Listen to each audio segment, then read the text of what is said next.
Welcome back to the Bees Like That podcast. As always, I'm your host, Chris. This isn't something that's fresh on my mind. It's kind of shit that's always on my mind. What I'm talking about is the system or the issues that are commonly referred to as, in more general terms, as the system. What this term can represent, we can talk about the legal system, we can talk about privilege, you can talk about status quo, racial bias and inequality in the workplace, all of these things that are set up to benefit predominant or dominant culture and not benefit marginalized or minority populations, right? Whether or not you're a person who lands 100% on the side of abolitionism, or if you're a person who's kind of moderate, like in the middle, or if you think that there are subtler and softer approaches that can be just as effective by way of being consistent with principles like love and patience and guidance and teaching and all this other shit, right? The fact still remains that there are systems in place, manned or run by people, operated by people, that cause harm in real time, like in the moment. And I'm not talking about to individuals who are voiceless or who operate exclusively in the margins, or who are otherwise vulnerable, members of vulnerable populations, right? Even me. I feel this tremendous pressure, right, to prove this thing that isn't visible to the naked eye, but experienced by so many people. And many of the people who experience this look like me. This is the cunning and more sinister part of racism and oppression, right? Is today, at least, post civil rights era and post espoused flagship moments like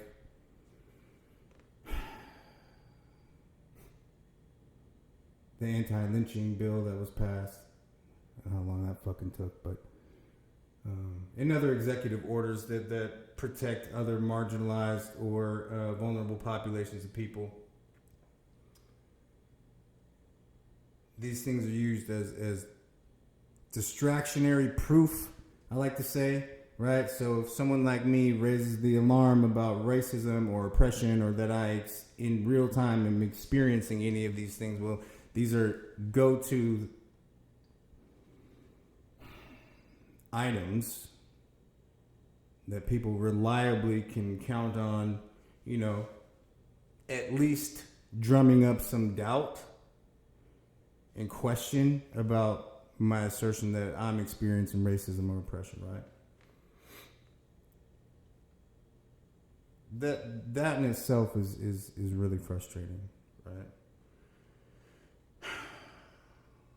Because if you're honest with yourself, no matter what socioeconomic status you exist in, what plane of reality you exist in, what your daily life looks like, if you are honest with yourself in your heart and you ask the deeper questions, looking for real answers, specifically about does racism still exist, if you think for a second that racism still is not alive and well,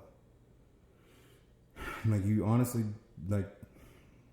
believe this to be true in your heart, and not just from like a naive and overly hopeful or optimistic perspective, but if this is something you genuinely believe in your heart, then you probably should just log off this video right now, unsubscribe from the channel, because we ain't got nothing else to talk about, you and I.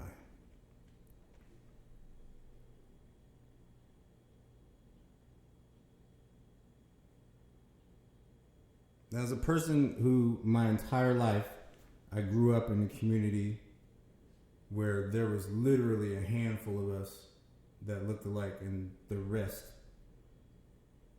looked like themselves, and we weren't common.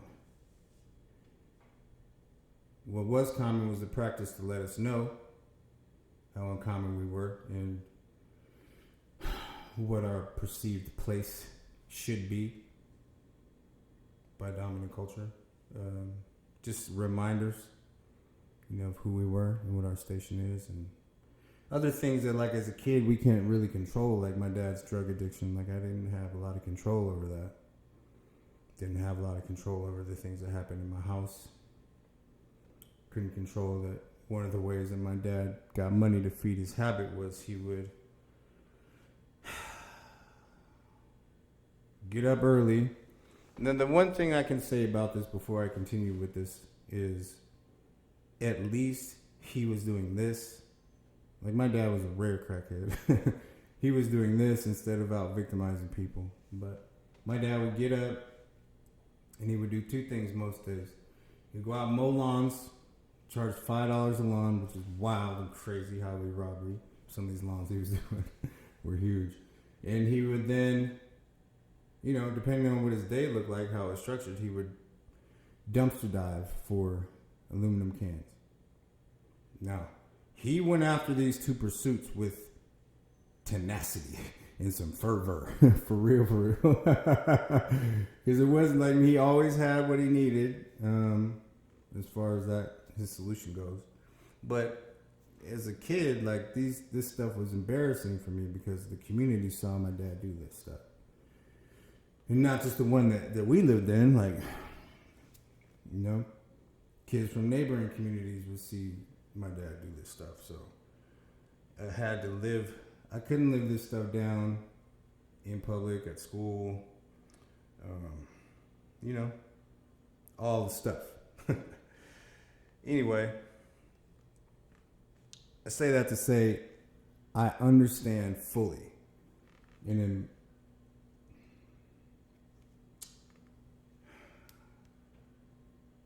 overly familiar with that feeling of pressure that I referenced earlier. The immense pressure of the thing that you feel but cannot see, and are challenged to prove, largely by a percentage of the population of people in your community who don't look like you. So, right, it's like kind of like a kangaroo court. It's a zero-sum game for people who experience this shit. When I say that I still experience that stuff today, I still experience that stuff today. I know I do. I don't. And that's because the characteristics, the psyche, and the personality behind that kind of racism and oppression are still alive in people. Now, you may look at it and see these things as being controlling aspects of a person's personality, or this person just has a large personality and people don't understand it. All right, cool. Well, if you look,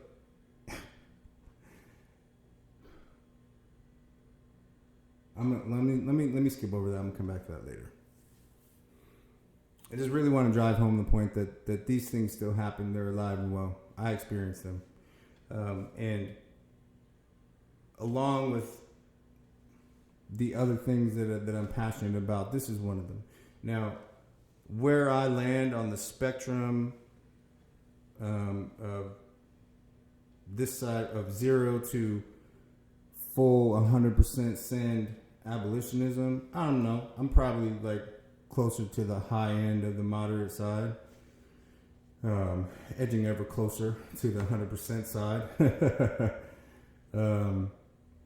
But I have, and I don't know if this is a different perspective or someone that's unique to myself, but when I look around and I observe and I listen to other people who are in this space, which I'm new to,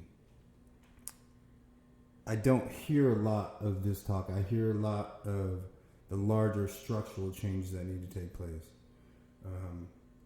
and the work that's being done there on like a large scale national level, right? Which I applaud. I mean, someday I'll likely be involved in this one way, shape, or form.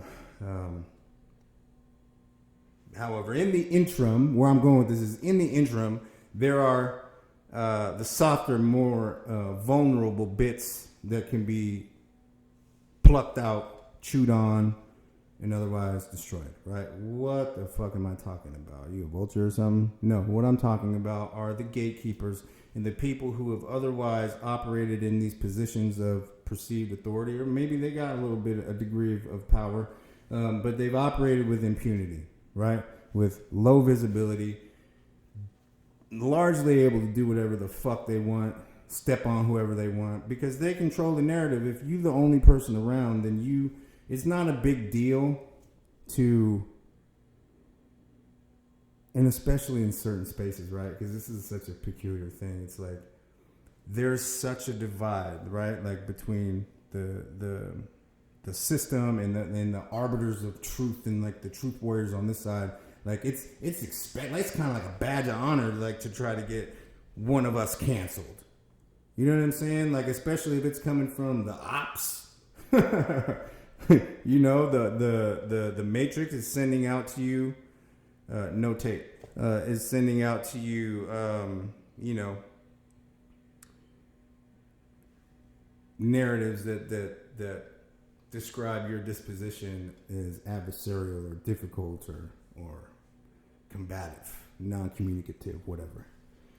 That's almost like a badge of honor because you can go back to the homies and be like, look, man, look at what these fools over here trying to do, but look at all this great work that I'm doing. You know, this is kind of like expected. They're just trying to malign me because I'm getting under their skin. I'm like top agitator, right? When the truth is,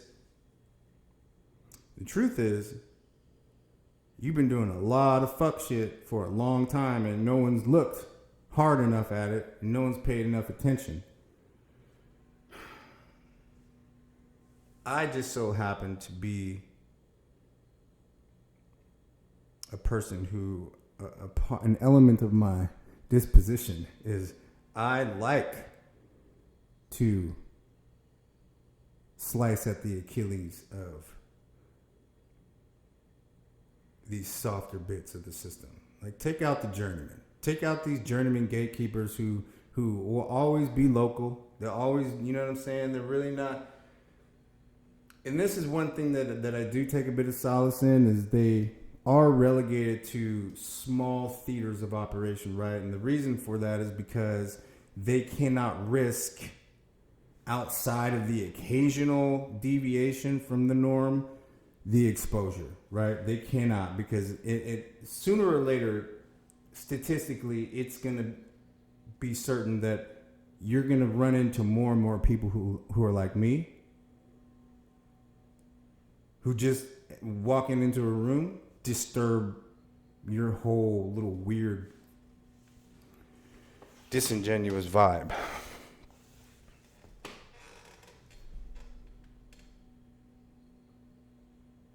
And I get caught in this arena of feeling a bit torn, right? Like thinking about, obsessing about larger issues and in the grand scheme of things, what should be more important as an advocate for change? Is it this thorn in the tire, or is it this operating system as a whole that's doing comparatively orders of magnitude more harm than this thorn in my tire?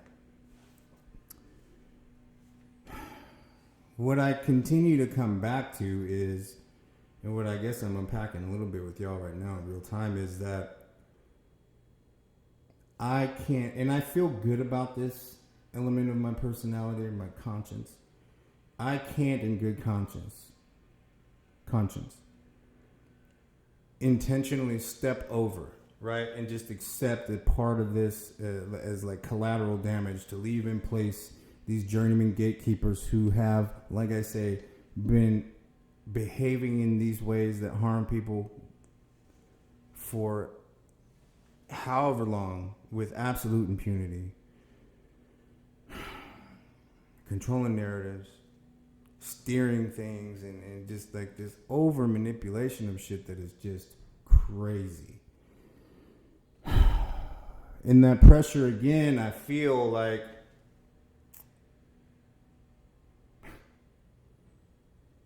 on my shoulders and just like in my chest, like, because I have a responsibility. This is what is in my internal mission statement. My brain housing group dictates to me that no, you cannot overlook this. You cannot step past the fact that this person marginalizes people of color. You cannot step past the fact that this person intentionally manages BIPOC bodies out of a need for control. In space, you can't intentionally step past these things. Because what is the risk? Say I do, because they really, check this out. Someone like me being silent doesn't mean that I'm unaware. 99.9% of the time, what me being silent actually means is that I'm measuring, and I'm recording, right? And I'm strategizing. It's not safe. But I recognize that people exist in this life with different strengths and different dispositions and different personalities. And there are people, say someone comes behind me and they occupy this space when I'm gone. And I've not done my best to protect this space for them and ensure that when they step into it, they're not going to have to jump over the hurdles that I did. 'Cause I'm telling y'all, listen, man, in every single space and services, I've had to fight for equity in space. Every single one. Everyone. Every single one. And I've won every single time. Because most of the time, what happens is people who look like me come up and they encounter these obstacles and they just go, oh, they just fall for the trick. You know what I mean? It's a trick bag. They fall for it, they get tricked out their spot, and they believe that this is the cap. Your reward is proximity, little homie. So we don't need your voice. We don't need your talent. We don't need your power. We don't need your spirit. We just need your body. And we're going to intentionally limit your access, as we always do. We're going to more closely scrutinize your behavior. We're going to expect less from you based on our low expectations for intelligence and ability. But we're going to expect more from you because we understand that this conundrum itself will leave you reeling and unable to produce and ultimately become frustrated. And once you become frustrated enough, we can then find this as reason to get rid of you because you've now lived down to the trope of adversarial, combative, non-communicative, not a team player, aggressive, etc. You find, insert, it's done. I'm not playing those games. I'm not playing those games. So, see, listen, a lot of people will project this kind of like cool confidence and determination and drive. I'm telling you, player, I have stamina. Oh man. And thank God that I'm in community with people who appreciate these things about me. I'm in community with people who understand and actually hear the message. So the people who have to pretend like they hear the message, it doesn't matter how frustrated they get. It doesn't matter the tactics that they try to employ, because ultimately, I guarantee you, they will be unsuccessful. And that should be their largest hope, that is it. Because I'm telling you, like, if we really want to press a line, we really want to press an issue, which, hey man, you can do, we could take it there. We can really get on some activist shit. Because I'm about that. I'm really about that. And I'm telling you, like, what I bring to the table is like verses, bro. Like, what I bring to the table is